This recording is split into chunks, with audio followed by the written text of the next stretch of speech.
नमस्ते दोस्तों, आज की इस वीडियो में हम पढ़ेंगे हिंदी के वो प्रश्न जो बोर्ड एग्जाम में सीधे पूछे जाते हैं।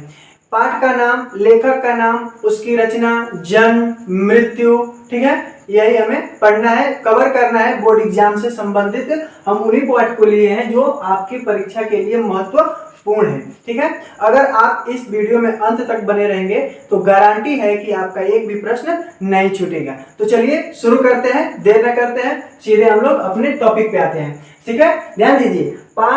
पाठ का नाम है, लेखक या कवि, फिर उसका जन्म, मृत्यु, जन्म स्थान, रचनाएं। ठीक है, हमें यही कवर करना है। ठीक है, तो पहला जो है मित्रता किसकी, ठीक ना, पाठ है तो किसका है, आचार्य रामचंद्र शुक्ल का है। ठीक है, इनका जन्म कब हुआ था, तो इनका जन्म हुआ था 1884 ईस्वी में। इनका मृत्यु कब हुई, 1941 ईस्वी में। ठीक है, इनका जन्म स्थान कहाँ है, बस्ती जिला के अगुना नामक ग्राम में हुआ था। इनकी प्रमुख रचना, ठीक है, जो है हिंदी साहित्य का इतिहास, चिंतामणि, और इनकी एक अन्य रचना है त्रिवेणी। ठीक है, इनकी जो सबसे प्रसिद्ध रचना हुई हिंदी साहित्य का इतिहास, ये वैज्ञानिक तौर पे मानी जाती है कि ऐसा इतिहास जो हिंदी साहित्य का इतिहास है अभी तक किसी ने नहीं लिखा। ठीक है, तो आचार्य रामचंद्र शुक्ल एक बहुत बड़े आलोचक भी हैं, ध्यान दीजिएगा। ठीक है, आइए शुरू करते हैं हम लोग। दूसरा क्या है, ममता पाठ का लेखक कौन है, जयशंकर प्रसाद जो है छायावाद के एक प्रमुख कवि हैं। ठीक है, ध्यान दीजिएगा, पूछ सकता है कि आप प्रश्न में, जब बोर्ड एग्जाम में पूछेगा बहुविकल्पीय प्रश्न में कि छायावाद कवि के नाम बताइए, तो उसमें दे सकता है ऑप्शन 4 और उनमें दे दे जयशंकर प्रसाद को। तो आप यदि याद रख लेते हैं कि जयशंकर प्रसाद छायावाद के कवि हैं तो आप एक नंबर अपना पक्का कर सकते हैं। ध्यान दीजिए, इनका जन्म कब हुआ था, 1889 ईस्वी में। इनका मृत्यु कब हुई, 1937 ईस्वी में। जन्म कहाँ हुआ, इनका जन्म स्थान काशी है। इनकी रचना कौन कौन सी है, कामायनी है, चंद्रगुप्त है, स्कंदगुप्त है, कंकाल है, तितली है, आंसू है, लहर है। ठीक है, तो ये सब इनकी रचनाएं हैं। इनकी जो सबसे प्रमुख रचना है कामायनी है। ये कामायनी जो है महाकाव्य है। चंद्रगुप्त, स्कंदगुप्त जो है ये नाटक है इनकी। ठीक है, ध्यान दीजिएगा। आगे देखते हैं हम लोग। तीसरा, भारतीय संस्कृति के लेखक जो हैं डॉक्टर राजेंद्र प्रसाद हैं। इनका जन्म कब हुआ था, 1884 ईस्वी में। इनकी मृत्यु हुई 1963 ईस्वी में। जन्म कहाँ हुआ था इनका, छपरा जीरादेई में। इनकी रचना है मेरी यूरोप यात्रा, शिक्षा और संस्कृति। ठीक है, ये डॉक्टर राजेंद्र प्रसाद जो हैं भारत के प्रथम राष्ट्रपति, वही डॉक्टर राजेंद्र प्रसाद है। ठीक है, ध्यान दीजिएगा। अब हम लोग देखते हैं अगला जो दिया है, चौथा नंबर, अजंता के लेखक कौन है, डॉक्टर भगवत शरण उपाध्याय। इनका जन्म हुआ था 1910 ईस्वी में। फिर इनका मृत्यु कब हुआ था, 1982 ईस्वी में। ठीक है, जन्म कहाँ हुआ इनका, बलिया के उजियारपुर गांव में हुआ था। इनकी रचना है ठूठा आम, मंदिर और भवन। ध्यान दीजिएगा। अगला दिया है क्या लिखूं। इस पाठ के लेखक जो हैं कौन है, पद्म, ठीक ना, पद्म पुन्नालाल बख्शी। कौन है, पद्म पुन्नालाल बख्शी। ठीक है, ध्यान दीजिएगा। इनका जन्म कब हुआ था, इनका जन्म हुआ था 1894 ईस्वी में और इनकी मृत्यु हुई थी कब, 1971 ईस्वी में। इनका जन्म स्थान कहाँ है, छत्तीसगढ़ के खैरागढ़, ठीक ना, छत्तीसगढ़ के खैरागढ़ जिला में हुआ था। ठीक है, आगे देखिए इनकी रचना जो है पंचरात्र। इनकी अगली रचना है अंजलि। ठीक है, ध्यान दीजिए। अगला जो पाठ है, ईर्ष्या तू ना गई मेरे मन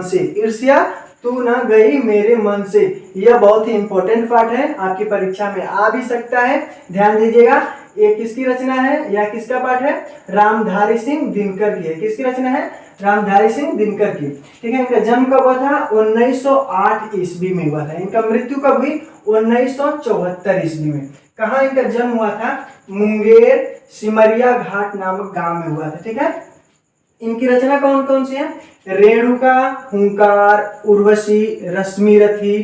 ठीक है, तो इनकी सबसे प्रसिद्ध जो रचना है उर्वशी है और रश्मिरथी है। ठीक है, आगे देखते हैं पाठ जो दिया है, अगला पाठ जो 7 नंबर दिया है, पानी में चंदा और चांद पर आदमी। यह जो पाठ है इसके लेखक कौन है, जयप्रकाश भारती हैं। कौन है, जयप्रकाश भारती।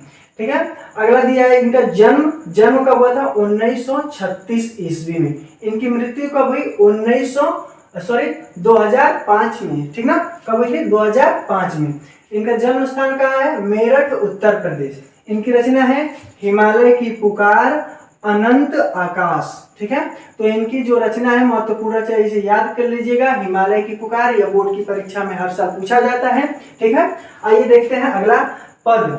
ये 8वां जो दिया है पद, पद के रचनाकार कौन है? तो पद जो है पाठ के लेखक या कवि कौन है? तो सूरदास है। कौन है? सूरदास। सूरदास का जन्म कब हुआ था? सूरदास का जन्म हुआ था 1478 ईस्वी में। इनका मृत्यु हुआ 1583 ईस्वी में। इनका जन्म स्थान कहाँ है? रुनकता नामक गांव में हुआ था। ठीक है, इनकी रचनाएं हैं सूरसागर, सूर सारावली। ठीक है, सूरसागर, सूर सारावली। यह बोर्ड की परीक्षा में बहुत बार पूछा गया है, इसे याद करिएगा। सूरसागर, सूर सारावली किसकी रचना है? अगर आपकी बोर्ड की परीक्षा में पूछ दे तो आप किसी के बताएंगे? सूरदास की। ठीक है, ध्यान दीजिए। अगला जो है धनुष भंग वन पथ पर, ये अगला जो पाठ है धनुष भंग वन पथ पर, यह किसकी है? तुलसीदास की है। किसकी है? तुलसीदास की। तुलसीदास का जन्म कब हुआ था? ये 1532 ईस्वी में। इनका जो है 1532 ईस्वी में जन्म हुआ था और इनकी मृत्यु कब हुई? 1623 ईस्वी में। ठीक है, कहाँ हुआ था? तो राजापुर में हुआ था। कहाँ हुआ था? राजापुर। ठीक है, इनकी रचना कौन कौन सी है? तो रामचरितमानस, गीतावली, जानकी मंगल। ठीक है, रामचरितमानस इनकी सबसे प्रसिद्ध रचना है। ठीक है, ठीक है, आगे देखते हैं हम लोग कौन अगला पाठ दिया है। ठीक है, ध्यान दीजिए। सवैये कवित्व। ठीक ना, इसके रचना यानी इनके पाठ का, ये जो पाठ है इसका लेखक या कवि कौन है? तो कवि इनके कौन है? रसखान है। कौन है? रसखान। इनका जन्म कब हुआ था? 1533 ईस्वी में। इनकी मृत्यु कब हुई? 1628 ईस्वी में। कब हुआ था? 1628 ईस्वी में। कहाँ हुआ था? दिल्ली में। इनकी रचना कौन कौन सी है? सुजान रसखान। ठीक है, सुजान रसखान इनकी एक ही रचना है, प्रेम वाटिका। ठीक है, सुजान रसखान प्रेम वाटिका। प्रेम वाटिका इनकी सबसे प्रसिद्ध रचना है। यह बहुत बार बोर्ड की परीक्षा में आया हुआ है। ध्यान दीजिए। अगला दिया है भक्ति नीति। ठीक है, इस पाठ के कवि कौन है? तो बिहारी लाल है। कौन है? बिहारी लाल। बिहारी लाल का जन्म कब हुआ था? 1500 ठीक है 95 ईस्वी में और इनकी मृत्यु हुई थी 1663 ईस्वी में। कहाँ जन्म हुआ था? बसुआ गोविंदपुर। ठीक है, इनकी रचना कौन है? बिहारी सतसई। इनकी एक ही रचना ठीक है अभी तक ज्ञात हो पाई है। ठीक है, तो बिहारी लाल की अगर कोई पूछ दे की रचना कौन है तो बिहारी सतसई। ठीक है, आगे देखिए 12 नंबर जो दिया है यह है स्वदेश प्रेम। स्वदेश प्रेम पाठ के ठीक है कवि कौन है? तो राम नरेश त्रिपाठी है। कौन है? राम नरेश त्रिपाठी। इनका जन्म कब हुआ था? 1889 ईस्वी में। इनकी मृत्यु हुई थी कब? 1962 ईस्वी में। कहाँ जन्म हुआ था इनका? कोयरीपुर। कहाँ हुआ था? कोयरीपुर। इनकी रचना कौन है? पथिक मिलन और स्वप्न। पथिक मिलन और स्वप्न ये इनकी रचना है। ठीक है, तो इनकी जो सबसे प्रसिद्ध रचना है वह है पथिक। इसे याद रखिएगा।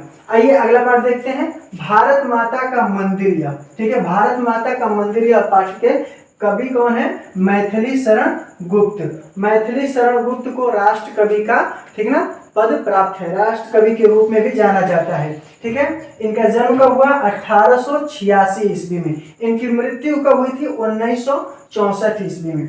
कहाँ हुआ था?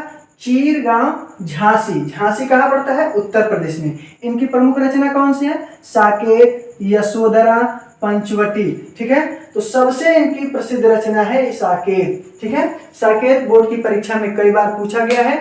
अगर बहुविकल्पीय प्रश्न में पूछ दे तो आप इसे याद रखिएगा। किसकी रचना है? मैथिली शरण गुप्त की।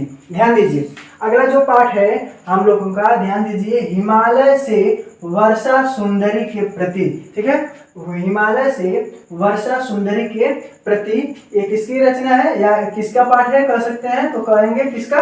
ये महादेवी वर्मा का है। किसका है? महादेवी वर्मा। ठीक है, अगर इनका जन्म कब हुआ था? 1907 ईस्वी में। इनकी मृत्यु कब हुई थी? 1987 ईस्वी में। जन्म स्थान इनका कहाँ है? फर्रुखाबाद। ठीक है, कहाँ इनका जन्म हुआ था? फर्रुखाबाद में। इनकी प्रमुख रचना है रश्मि ठीक है निर्जा यामा। ठीक है, निर्जा यामा। यामा सबसे इनकी प्रसिद्ध रचना है। यामा पर इन्हें ज्ञानपीठ पुरस्कार प्राप्त हुआ है। ठीक है, इन्हें यामा पर कौन सा पुरस्कार? तो ज्ञानपीठ पुरस्कार मिला है। ठीक है, ध्यान दीजिएगा। अगला जो पाठ है अंतिम है चींटी चांद। ठीक ना, चंद्रलोक में, ठीक है, चंद्रलोक में प्रथम बार। यह जो है सुमित्रानंदन पंत का, ठीक है, पाठ है। तो सुमित्रानंदन पंत का है, ठीक है। इनका जन्म कब हुआ था? 1900 ईस्वी में। कब हुआ था? 1900 ईस्वी में हुआ था। इनका मृत्यु कब हुआ? 1977 ईस्वी में, ठीक है। कहाँ हुआ था? कौशानी। कहाँ हुआ था? कौशानी में। इनकी रचना है वीणा पल्लव लोकायतन, ठीक है। तो इस तरह से हम लोगों ने पाठ का नाम, लेखक, कवि, जन्म, मृत्यु, जन्म स्थान, रचनाएं देख ली। यह बोर्ड की परीक्षा के लिए बहुत ही महत्वपूर्ण है। यदि वीडियो आपको पसंद आई हो तो लाइक कीजिए, शेयर कीजिए, चैनल को सब्सक्राइब कीजिए। तब तक के लिए धन्यवाद।